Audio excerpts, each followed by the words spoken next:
হচ্ছেন সহকর্মী সিউল আহমেদ এবং চট্টগ্রামের সাগরিকা পশুর হাট থেকে যুক্ত হচ্ছেন সহকর্মী হোসেন জিয়াদ। শুরুতেই যেতে চাই সিউলের কাছে। সিউল, জানতে চাই আজ তো হাটের শেষ দিন, সেক্ষেত্রে ক্রেতা কেমন দেখছেন এবং পাশাপাশি জানাবেন বিক্রেতারা কি বলছে।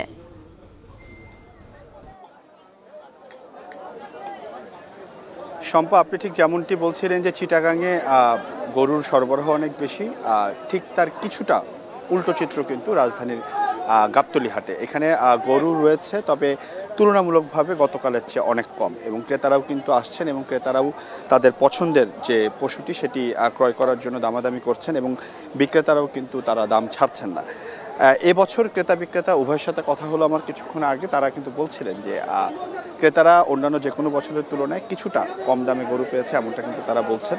এবং তারা বলছেন যে অন্যান্য বছর যেরকম গরুর দাম একদমই ছাড়ে না কিংবা অনেক বেশি দামে তাদেরকে গরু ক্রয় করতে হয়, সে তুলনায় কিন্তু এবছর তারা কিছুটা স্বস্তিদায়কভাবেই কোরবানির পশুটি ক্রয় করেছেন।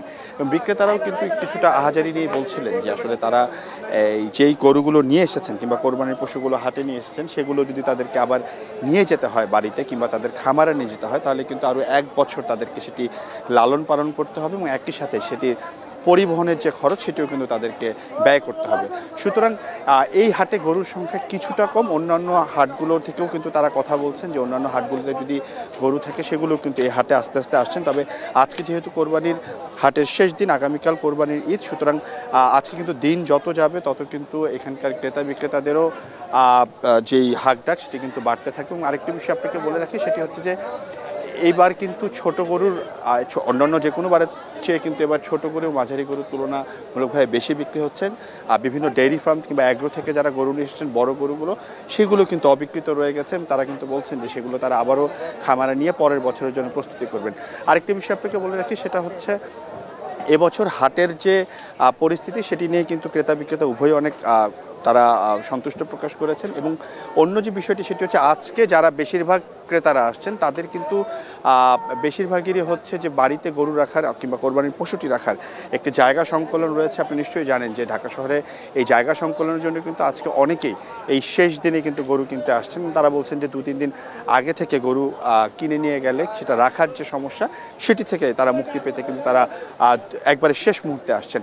এছাড়া আরেকটি বিষয় আপনাকে জানিয়ে রাখি যে এবছর সরকারের পক্ষ থেকে যেটি বলা হয়েছিল যে কিছু পশু কিন্তু যা চাহিদা রয়েছে তার চেয়ে কিন্তু বেশি পশু থাকবে, সেইটি অনুযায়ী কিন্তু সেটি কিন্তু দেখা যাচ্ছে যে আসলে অনেক পশু অবিকৃত রয়ে গেছেন, এবং তারা কিন্তু বলছেন যে তাদের যে পছন্দের পশুটি সেটিকে তারা আর বাড়িতে নিতে চান না, কারণ সেটির পিছিয়ে যে খরচ সেটি কিন্তু অনেক বেশি ব্যয় হয়ে যাবে।